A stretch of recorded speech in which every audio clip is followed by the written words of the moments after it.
বিষয়টা আমরা দেখেছি আজকে স্বাধীনতার ক্রান্তি লগ্নে বাংলাদেশের সেই ছাত্র আন্দোলন চলছে মৌলিক অধিকার আদায়ের জন্য।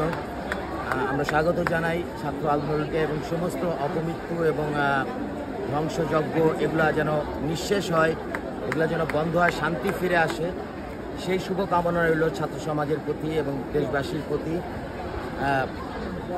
আমার একটাই কথা, চল আর গানে গানে প্রতিবাদ তো অনেক আছে। আমি বলেছি যে ওদের মা কাঁদে, ওদের মা বলে যেও না ও পথে, ওদের বাবা বলে যেও না, বাট ওদের মন বলে যেন যায় এগিয়ে, কারণ ওরা বিরচিত সৈনিক।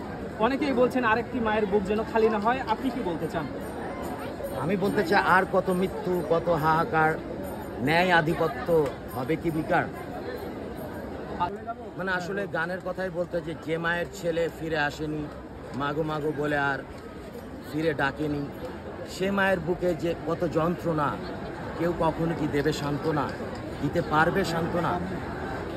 ঠিক এই গানের কথার মতো আসলে হৃদয় স্পর্শী, হৃদয়কে অনেক অনেক বেশি কাজ করে এই বিষয়গুলা, যে একজন মায়ের সন্তান, যে সাধারণ ছাত্র সমাজ, সমাজের ছেলেরা যারা আছে প্রত্যেকে কোনো না কোনো মায়ের সন্তান।